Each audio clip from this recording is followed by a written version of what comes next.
Welcome back to the deep dive.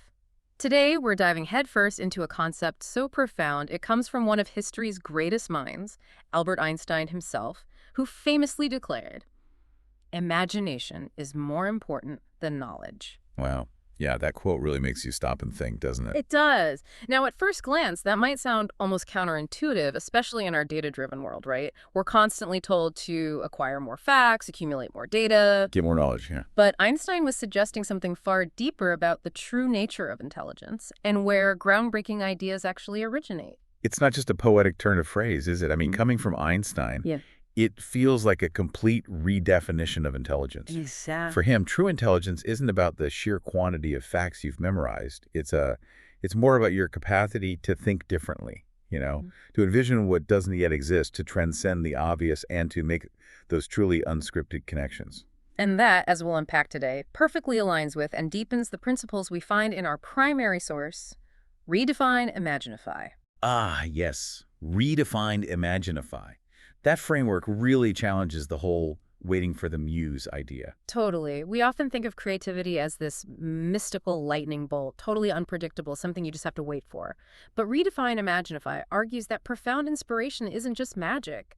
It's a process. Right, a systematic, almost architectural approach to cultivating breakthrough ideas. Yeah.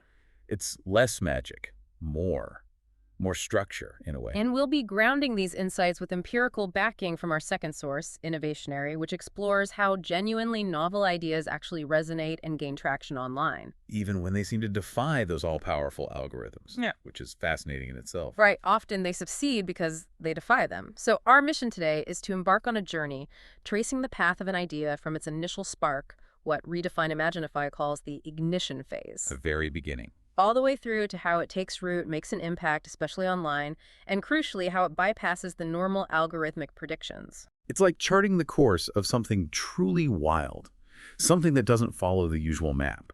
But here's where we make a truly profound pivot today. While Redefine Imaginify equips us with powerful tools for generating this profound novelty, for creating something truly unique and resonant. And they are powerful tools, almost deceptively so, given how systematic some of these techniques seem.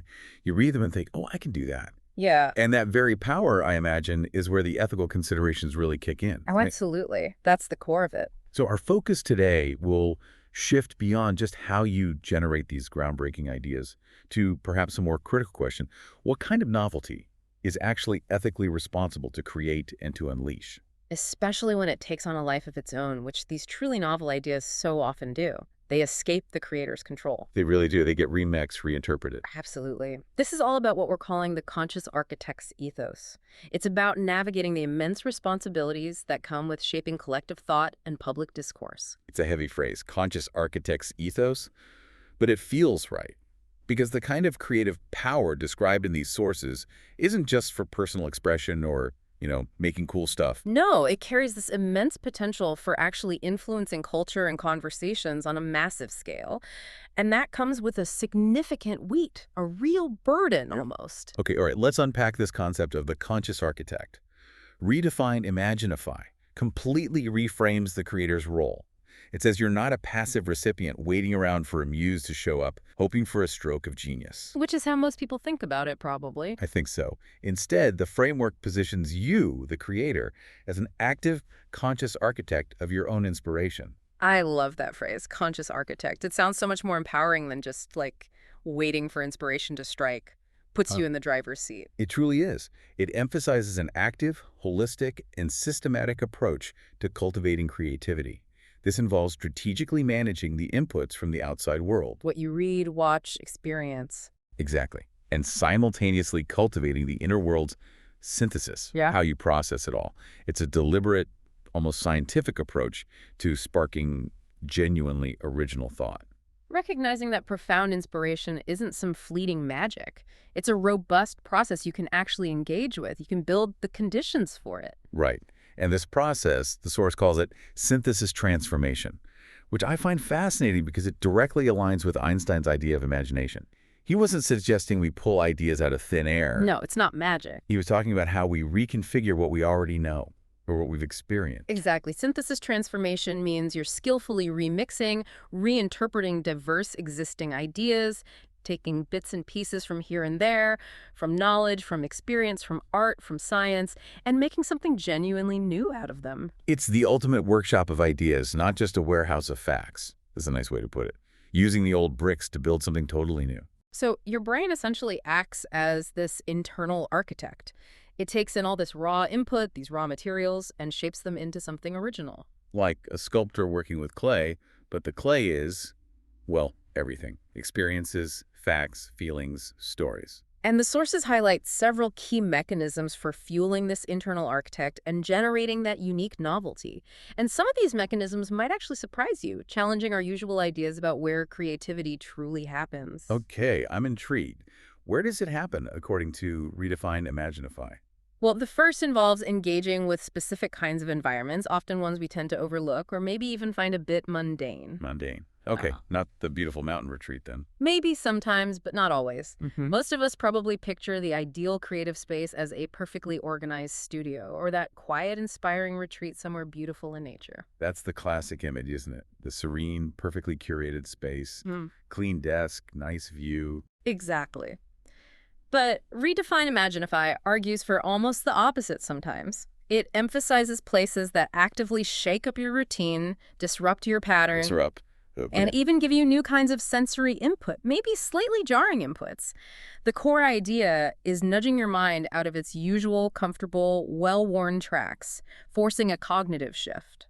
So getting out of your rut, basically. Yeah. But where? So we're talking about places where you're not deeply focused, but also not fully relaxed, like an airport lounge, the doctor's waiting room. Oh, okay. Places you're usually just stuck. Even your daily commute, stuck in traffic. Or maybe waiting in line somewhere. Precisely. The framework actually introduces the concept of liminal spaces. Liminal spaces, that sounds academic, but interesting. It just means transitional in-between zones we often just pass through or find mundane, even annoying.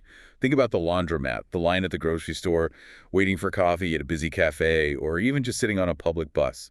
Ugh, the classic shower idea, too. That moment when an idea suddenly hits you mid-lather. That's kind of liminal, isn't it? You're between being asleep and being fully ready for the day. Yes, exactly. And most of us, let's be honest, in those moments, we're probably just trying to kill time. What's the first thing you do when you have 5 minutes waiting? Reach for the phone. Every time. It's almost automatic. Check email, scroll social media. We do. Yeah. So why are these seemingly unproductive, maybe even irritating places actually powerful for creativity? What's the profound argument Redefine Imaginify makes here? Well, the argument is quite compelling when you break it down. In these liminal spaces, your usual routines, your normal thought patterns, they aren't running on autopilot. Okay, so the autopilot is off. The familiar anchors of your thoughts, your office setup, your home environment, your daily schedule, all that stuff is temporarily absent. And because those anchors are gone, your mind becomes, well, unmoored. Unmoored. Yeah. I like that. Adrift, almost. Yeah. It's no longer tied down by your immediate to-do list or your habitual ways of thinking about problems. Okay, so if my brain's usual routines are interrupted, what's happening cognitively? What does that interruption do? Think about your brain's typical pathways. Through repetition, they become incredibly efficient, but also rigid, like deep grooves or mental ruts we fall into. The path of least resistance. Exactly. Liminal spaces act like hitting a reset button on those pathways. They create what Redefined Imaginify calls cognitive white space. Cognitive white space. Not empty, but open.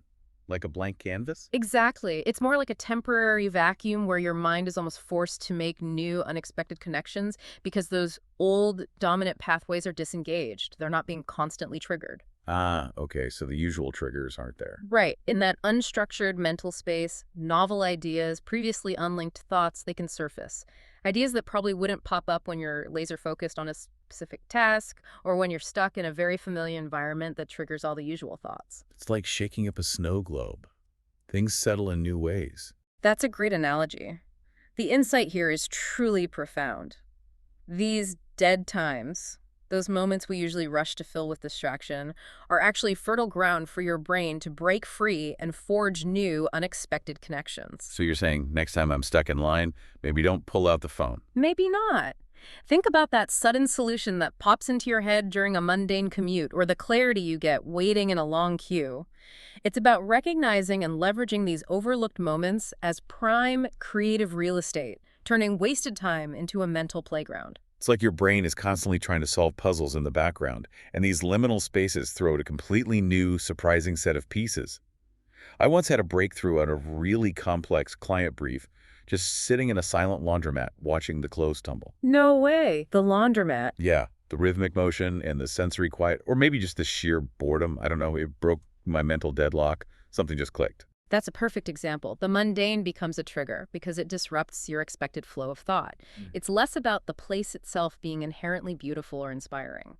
Though sometimes maybe it is. True, but often it's more about how that environment forces your brain to operate differently. It's a deliberate disruption of habit. Allowing your brain to play around and seek out novel associations when its usual diet of information and stimulation is temporarily withheld. Precisely.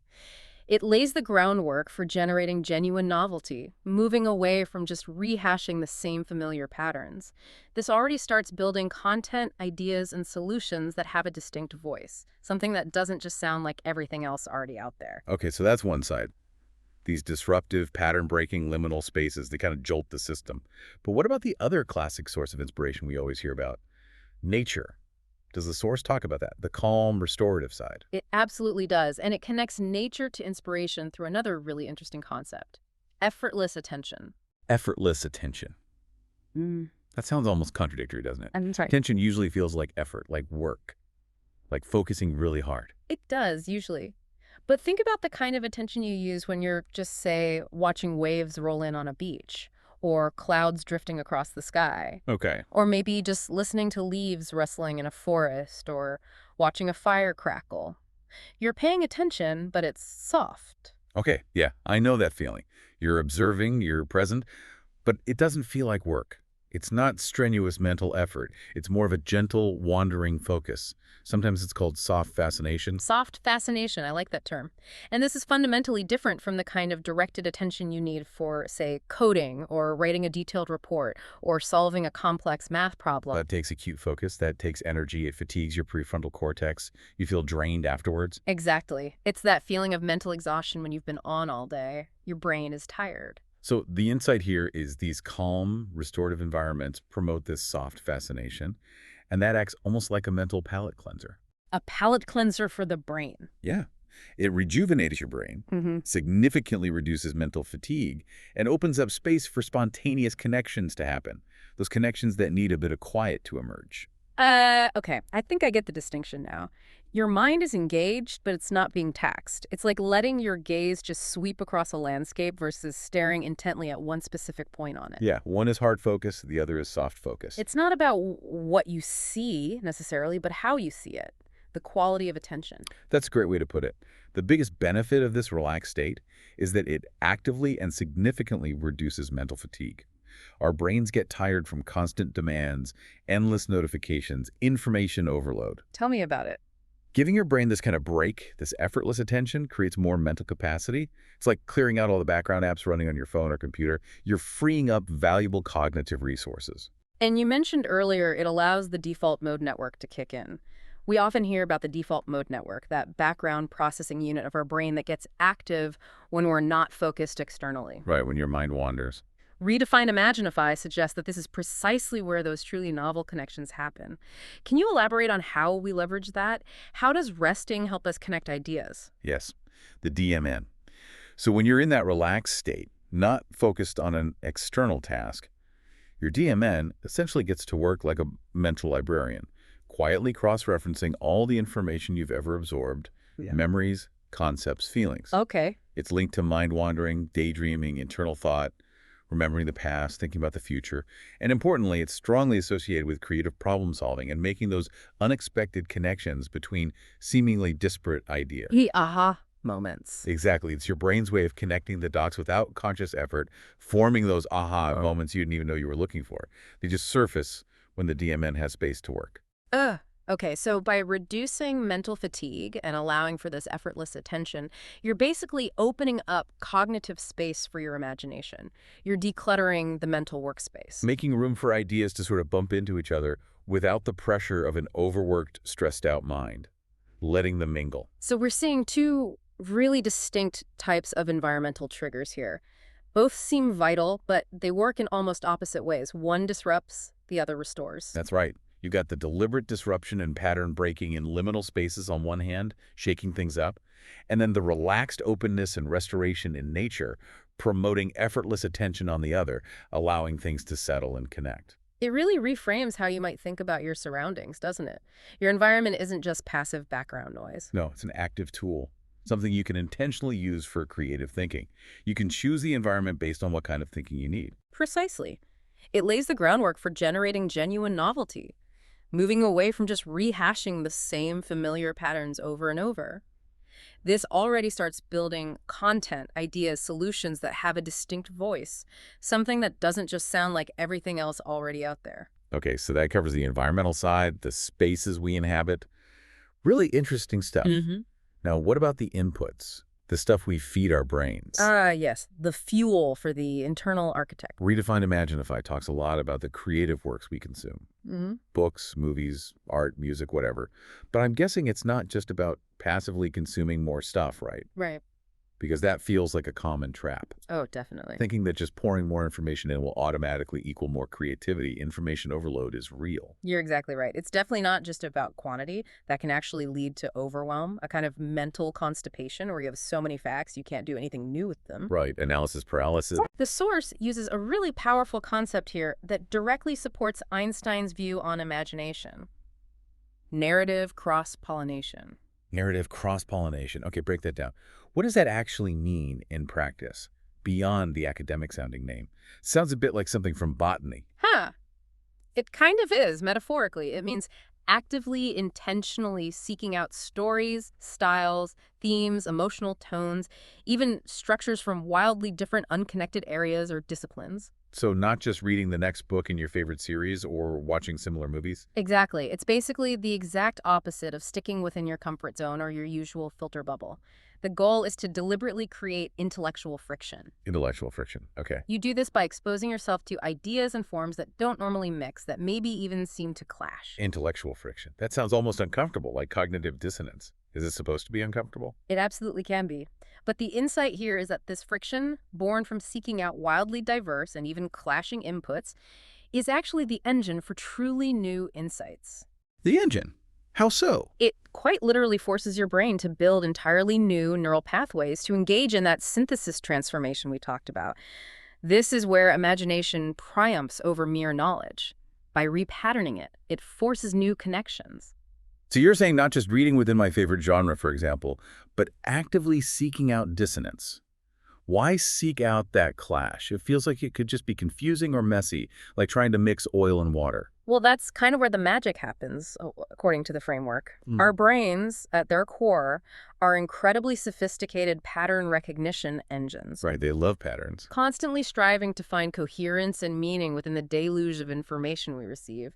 When you feed it diverse, almost clashing input. Let's say you spend an evening deep diving into quantum physics concepts and then immediately immerse yourself in ancient Greek mythology. Whoa, okay, big jump. My brain feels the whiplash just thinking about that. That sounds hard. It is. Your brain has to work much harder to find, or more likely, create some kind of link, some kind of resonance or contrast between those things. Create a link where one doesn't obviously exist. Exactly. It breaks your existing ways of thinking, challenges your underlying assumptions, and helps you form entirely new mental models or frameworks.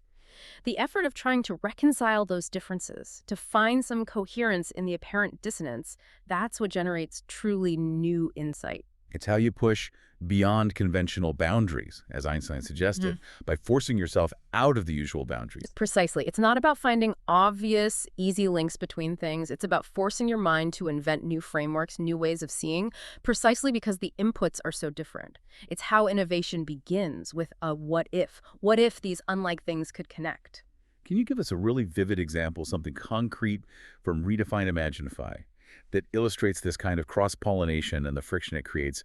Beyond the theoretical, how does this actually look? Okay, yes. The source uses a few great examples.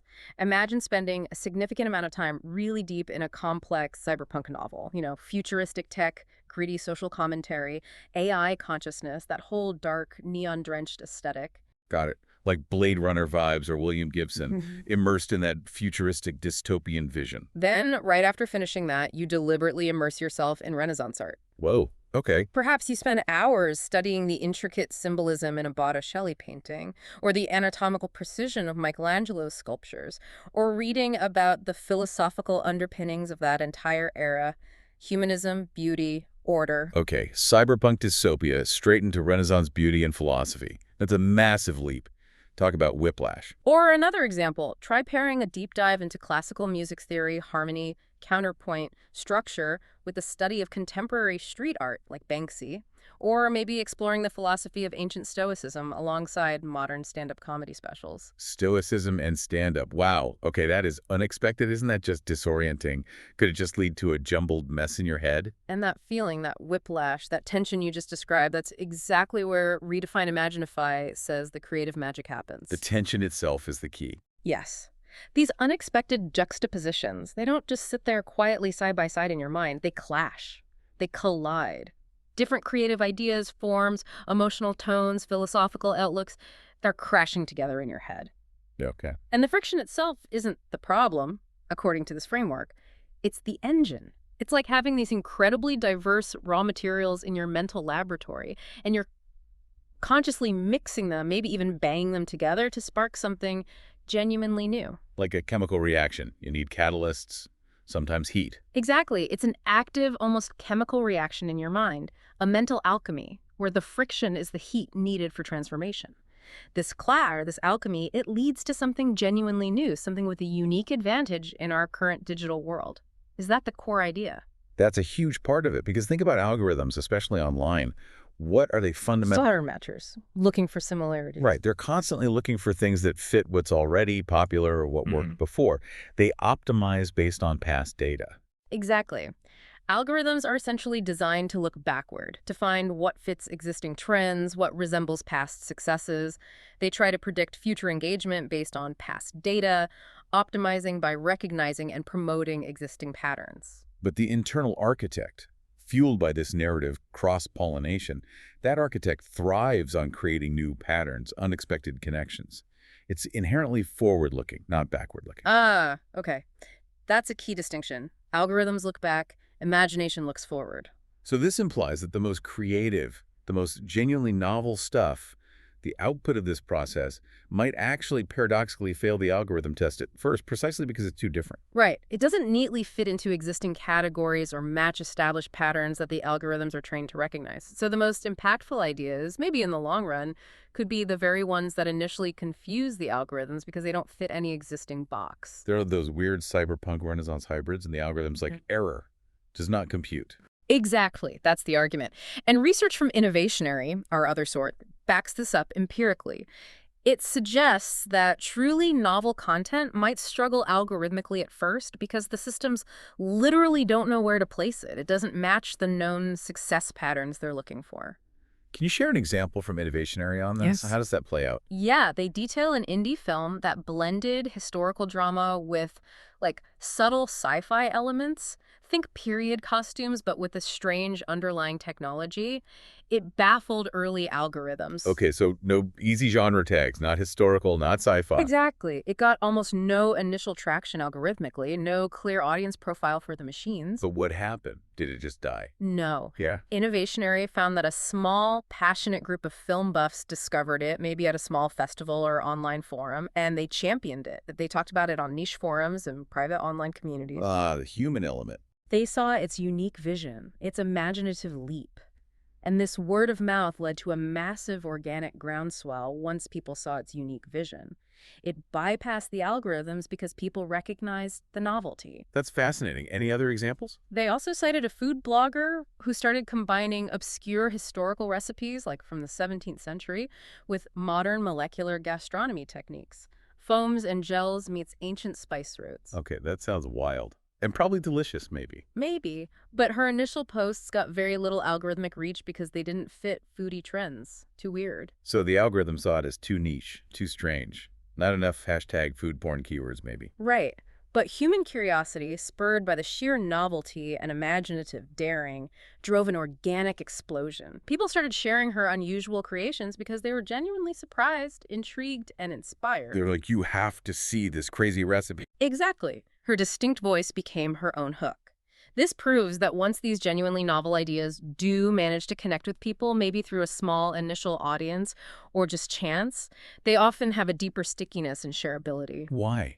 What makes them stickier? Why are humans drawn to something the algorithms actively ignore? Because humans, actual people, not algorithms, Hmm. recognize and are often drawn to the novelty.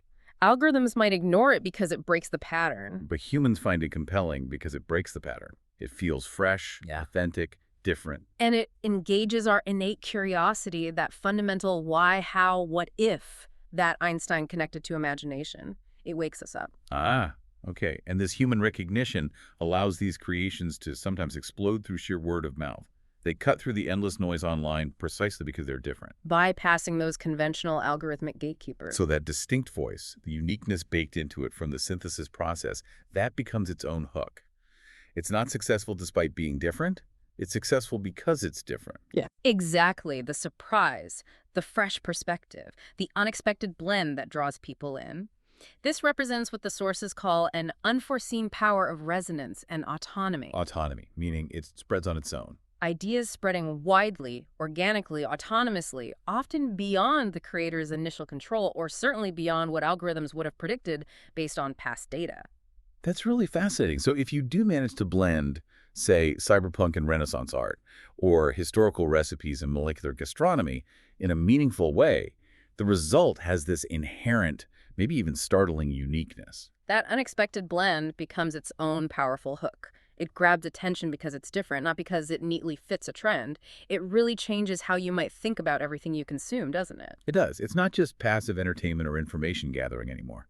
Not if you adopt this conscious architect mindset. Right. The framework guides you to become a much more proactive curator of your mind's inputs. You start seeing everything not just for what it is on the surface, but for what it could become. When combined uniquely by your internal architect, you're constantly building this vast mental library of bits and pieces, all ready to be remixed in novel ways. It's turning your life into Einstein's workshop of ideas, not just absorbing, but actively collecting and tinkering. Exactly. And the research seems to suggest that audiences are genuinely hungry for that kind of novelty, perhaps increasingly tired of the predictable, craving authenticity in the unexpected. So it really integrates the environment, the liminal spaces, the nature walks, and the inputs, the cross-pollination, into a single dynamic system for creativity. It's about designing your whole creative ecosystem, both your physical spaces and your intellectual diet, to actively encourage that synthesis transformation. You're not waiting around for a muse. You're actively setting the table for profound inspiration to occur, building the conditions for it. It completely challenges that notion that creativity is just some innate gift you either have or you don't. It suggests it's a dynamic process, something you can understand, you can nurture, you can even optimize through deliberate choices about your environment and your inputs. Yeah. It empowers everyone to potentially be a conscious architect of their own inspiration. An architect of inspiration. That phrase is incredibly empowering. But, and here comes the but. Always a but. As we talk about this power, the power of the internal architect, to generate these genuinely new ideas, ideas that can cut through noise, influence people rapidly, sometimes spreading almost autonomously, it immediately brings up something critical. Yes, the but. Something that Redefined Imaginative, while explaining how this incredible novelty happens, doesn't explicitly map out in detail the ethics, The responsibility. the profound responsibilities that inevitably come with wielding that kind of creative power. And that's exactly where this conversation has to shift, isn't it? From the mechanics of creativity to a deeper philosophical inquiry. Right. Redefined Imaginify gives you the blueprint for profound novelty, for making things that really resonate. But the power it describes, creating these sticky, shareable ideas that can spread globally at lightning speed, bypassing normal checks and balances, that inherently raises immense ethical questions. And the source doesn't hand you an ethical guidebook. It tells you how to build the engine, but not necessarily how to drive it responsibly. Exactly. So the burden, the moral compass, it falls entirely on the creator, on the architect. It seems so.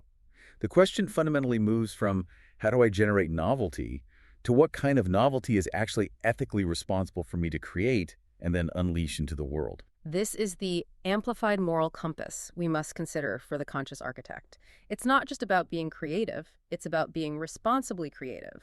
Okay, let's really unpack this then. What does it truly mean when your creations have this unforeseen power of resonance and autonomy? What are the profound implications when an idea can take on a life of its own? Well, first off, it means the sheer scale of potential impact is amplified dramatically. When ideas aren't just average, but are specifically generated through methods designed for novelty and resonance. Maybe even designed to be viral in an organic sense. Their potential for both immense good and significant harm is dramatically magnified. All right, it's not just a personal blog post anymore, read by a few friends. It could become a cultural touchstone, for better or worse. In fact, thousands, maybe millions. Exactly. It stops being merely a matter of personal expression and takes on immense public impact. And think about it. A genuinely unique piece of content, something truly novel, might defy easy categorization. Like that sci-fi historical drama film. Right. It might bypass the established gatekeepers or trusted curators who would normally provide context. This means it could reach audiences who are completely unprepared for it, lacking the necessary context to understand it fully. Ah, so it lands cold, without the usual framing. If your idea is truly new, people might share it not because they fully grasp its nuances or implications, but simply because it feels different, compelling, maybe even shocking. And that's how things get taken out of context so easily online. The novelty makes it shareable, but the nuance gets lost. That's a heavy burden as the creator has less control over interpretation. I can see that. A nuanced satirical piece, for example, could be taken literally and weaponized for a political agenda. Happens all the time. Or a complex scientific finding could be simplified to the point of being misleading, all because it went viral for its novelty factor, not its accuracy. And then there's this other layer you mentioned, the idea that the creative process itself, by forming these new patterns, new pathways in people's minds, it actually influences future thinking. Yes, our creations aren't just static products consumed and forgotten. The really resonant ones, the truly novel ones, they can actually reshape collective thought, culture, and understanding. They become part of the mental furniture for others, much like Einstein's ideas reshaped our understanding of the universe. They change how people see the world. So what does this all mean then? Does the creator, the architect, have some kind of implicit obligation to consider the societal implications of their disruptive ideas before they hit publish? That's the core ethical question this raises, isn't it? If the Redefined Imaginary Framework actively values disruption, breaking thought patterns, which it clearly does, that's where the novelty comes from. What happens if those new pathways you create are potentially harmful? Right. What's the downside of disruption? For example, what if they inadvertently contribute to misinformation or deepen societal divisions or create unproductive, even damaging thought loops in people's minds? Suddenly, the creator isn't just an architect of ideas, they're potentially an architect of future thinking itself, shaping how others think. Wow. Yeah, that's a lot. So the ethical question isn't just about what you create, but what impact that creation is likely to have on the broader consciousness, on the culture. You're directly influencing how others might perceive the world and interact with it long after you've released your creation. Which brings us back to the inputs, doesn't it? What you feed your own architect. Absolutely. This really emphasizes the ethical dimension inherent in that whole process of synthesis transformation. The source describes the internal architect's capacity to actively find those inputs, choose the right ones, and then skillfully synthesize them within ourselves. Making original meaning out of all that external stuff. So the choice of inputs and the nature of the synthesis, they become morally charged. It's not just about what sparks your creativity anymore. How so? Give me an example. Choosing to immerse yourself in certain narratives, certain sources, certain ideologies. For example, consuming only sensationalist, divisive news versus seeking out diverse, nuanced journalism. It isn't just about fueling your personal creative engine. Okay. It's about consciously curating the kind of raw material that will eventually shape something that goes out into the collector imagination.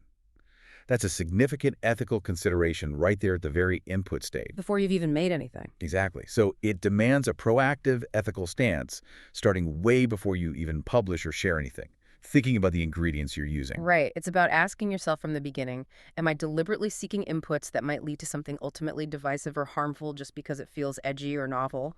Or am I consciously striving for a synthesis that could potentially foster connection, nuance, and deeper understanding? The framework doesn't explicitly spell this out, but it feels like a natural and absolutely crucial extension of the power it describes. You have to Mhm. add that layer yourself. Okay. And the third ethical point you touched on earlier was about integrity. Redefine Imaginify emphasizes creating something genuinely unique, finding your distinct voice. That's central to it. Right. The novelty comes from that unique synthesis. But in the digital world, once an idea gains that organic traction, once it starts spreading autonomously, you said it enters this dynamic ecosystem of constant digital replication and modification, right? Yeah, it gets shared, screenshotted, quoted, memed, remixed. It morphs. So what is the ethical challenge there? You called it stewardship of vision. What does that involve? How do you steward something you can't control? This highlights a really profound tension, I think. The distinct voice and the baked-in uniqueness that Redefine Imaginify's process helps create is precisely what allows these ideas to stand out and gain traction in the first place. Okay. So its strength is also its potential weakness, ethically speaking. Kind of, because once these novel ideas achieve that organic traction, once they become beyond algorithmic prediction and start spreading person to person, they're no longer static objects under the creator's control. They're out in the wild. They are instantly replicated, remixed, recontextualized, and often significantly modified by countless other users online. Okay. It's the digital Wild West. Okay. And that raises the question, does the conscious architect, the person who meticulously curated their environments, carefully selected their inputs, and painstakingly synthesized something genuinely original, do they also bear the ethical responsibility for how that idea is interpreted, recontextualized, or potentially misused once it gains that autonomous widespread resonance? That feels like a huge burden. How can you be responsible for what millions of strangers do with your idea? It's about the unpredictable life cycle of an idea in this incredibly fast, freely replicating digital world, especially for an idea that's so novel it maybe defies easy categorization or control in the first place. It's incredibly challenging. It's like planting a unique seed, but then the forest it grows into develops in unexpected ways, some maybe harmful. So what happens when your creation, born of careful, nuanced synthesis, is then taken completely out of context, stripped of its subtleties, or worse, used as a soundbite or a meme to promote something simplistic or maybe even antithetical to your original intent? Yeah. And the source, Redefine Imaginify, it doesn't really offer concrete strategies for protecting that integrity, does it? It sort of leaves this as a fundamental burden for the creator to wrestle with. It really does. It describes how to make the powerful novel thing, but not necessarily how to shepherd it through the digital wilderness once it's loose. Imagine, say, an artist creates a deeply nuanced piece, exploring a complex social issue, full of subtle meaning, ambiguity even. If that image goes viral but then gets reduced to a simplistic meme promoting a black and white, maybe even harmful message, Right. how much responsibility does the original artist bear for that downstream reinterpretation? That's tough. It really is. The ethical challenge really lies in this paradox. The very uniqueness that gives the idea its power and allows it to spread organically also makes it inherently harder to control, harder to keep tethered to its original context and intent. It forces creators to grapple with the uncomfortable possibility of their unique vision being distorted, diluted, or even weaponized out there in the digital commons. So pulling this whole ethical dimension together, it seems like the entire cycle inputs feeding our internal architect, leading to creations, which then inevitably become inputs for other people's internal architects. It means creators need to be incredibly intentional Intentional about what? about everything. About the quality and the potential impact of what they add to that collective pool of ideas and influences. It really compels us to be conscious architects, not just of what we consume for ourselves. But critically of the ingredients we choose to introduce into the collective imagination. Knowing that every original thought we put out there becomes potential input, potential raw material for countless others. We are, in a very real sense, shaping the future informational and cultural landscape piece by piece, whether we like it or not. Exactly. So Redefine Imaginify, while incredibly powerful on the how-to of generating novelty, really leads us directly, inescapably, into this vital ethical landscape. The power of the internal architect comes bundled with the significant burden of responsibility. And this brings us, I think, to a really crucial point about how we might need to redefine success when we're applying these principles. Yes, absolutely. How do we measure success if it's not just about going viral? Because Redefine Imaginify, as we said, offers this framework for cultivating ideas that, yeah, they might confuse algorithms at first. But they have the potential to become the most impactful, maybe even the most viral ideas in the long run. Which naturally compels us to rethink what success truly means in this context. Is it just about the reach, the numbers, the likes, or something else? Something deeper? You're touching on beyond virality, ethical metrics for success. We need to propose a fundamental shift in the metrics we use. Away from just eyeballs and shares. Yeah. Rather than merely focusing on reach or virality or those traditional engagement metrics, the ethical discussion really centers on defining success through the quality and the ethical implications of the novelty itself. Okay, explain that more. Quality and ethical implications as metrics. How do you quantify the unquantifiable? That sounds really fuzzy. If the conscious architect can systematically encourage the creation of genuinely original concepts, these new patterns, new pathways of thought, what is their ethical duty then to consciously consider the long-term societal and cultural impact of those innovations? Okay. So it's not just asking, did it go viral? No, it's asking, what kind of viral was it? Did the idea as it spread foster deeper understanding? Did it encourage critical thought? Did it build bridges, or did it inadvertently contribute to more division, more superficiality, more noise? What would an ethical metric even look like in practice for a novel idea? That sounds hard to quantify beyond just a feeling. How would you measure fostering understanding? It is hard to quantify, certainly harder than counting likes or shares. But it would involve a deep, proactive consideration of the idea's potential ripple effects before and during its release. Okay, like what? For instance, maybe instead of celebrating 1 million shares for a really provocative, perhaps divisive take that just gets outrage clicks, Which happens all the time. we could celebrate fewer shares of a deeply insightful, maybe complex, but ultimately unifying perspective. Something that sparks genuine dialogue and constructive thought, even if it doesn't explode in the same numerical way. So quality over quantity, even in virality. Think about the long-term impact. Yeah. Did a complex data visualization foster civic engagement and informed debate? Or did a catchy but misleading infographic just go viral and spread misinformation? The latter might win the numbers game, but the former is arguably the true ethical success. So the success isn't just in the sheer volume of the spread, but in the nature of that spread and the quality of the collective thought or feeling it stimulates. It's about responsibility for collective thought.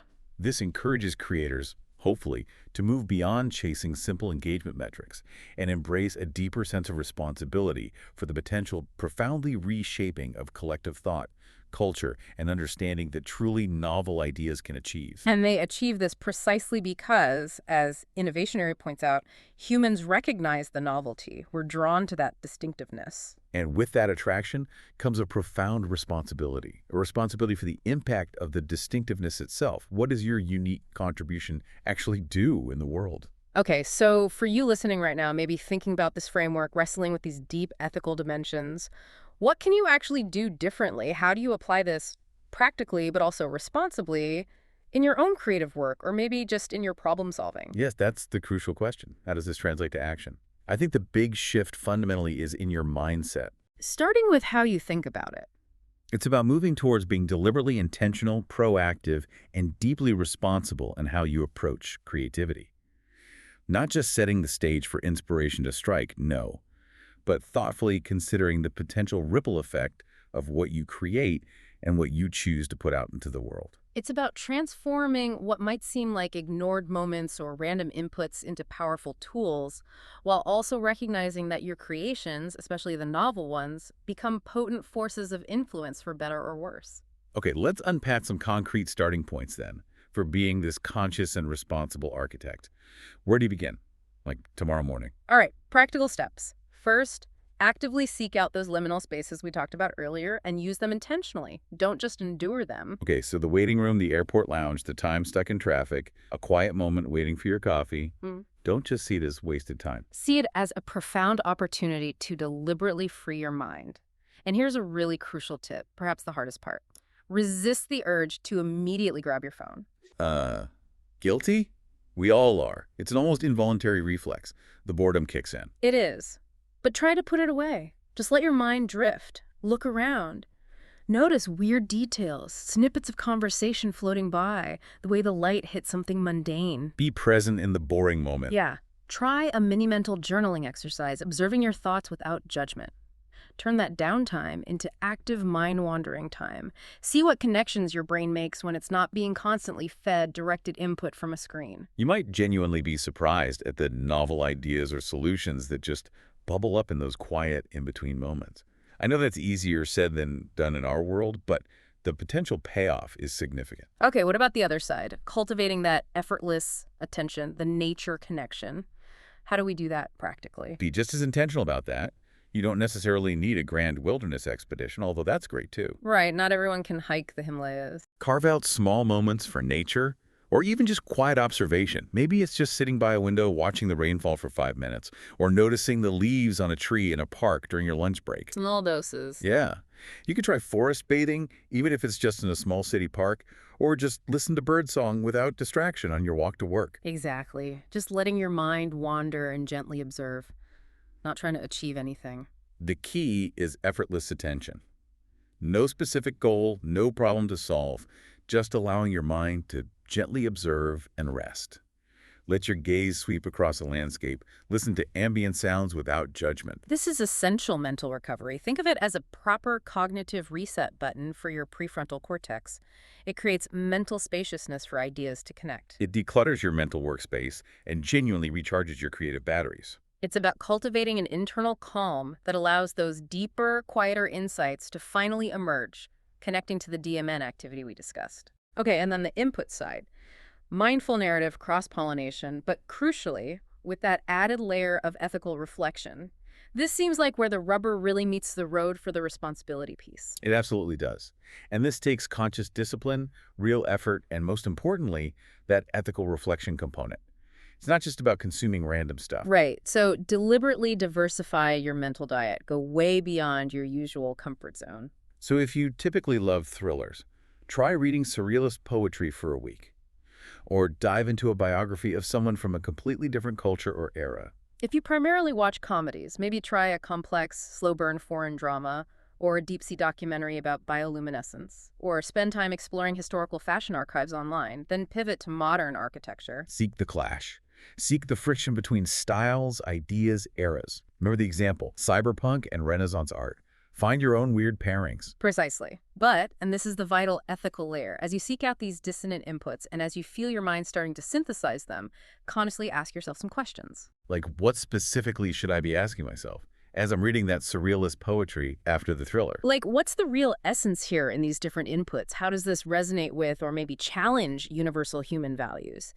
If I synthesize something new from this collision, what's its likely impact going to be? Okay, predicting impact. Is it constructive? Is it potentially uplifting or clarifying? Or could it inadvertently be harmful or divisive? Am I simplifying complexity for impact or fostering genuine understanding? Does it foster empathy or deepen misunderstanding? What implicit biases might I be reinforcing, even unintentionally? Wow.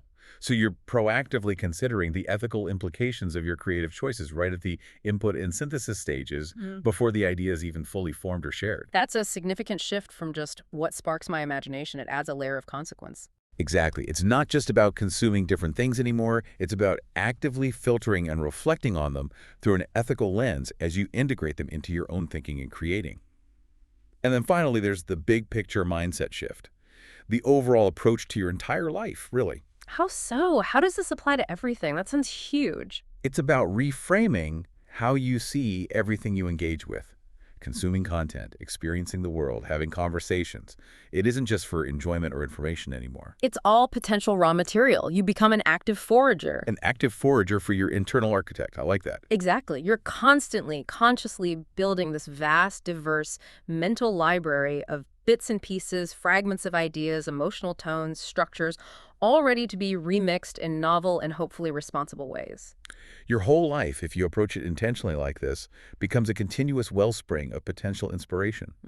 And with that wellspring comes the continuous responsibility to steward its flow ethically. Recognizing that what you choose to put out, especially if it's truly novel, has the power to shape the collective imagination for better or for worse. It's about empowering you to dream, build, and reimagine, cultivating the dynamic process of creativity that can be understood, nurtured, and optimized through deliberate choices about your environment and your inputs.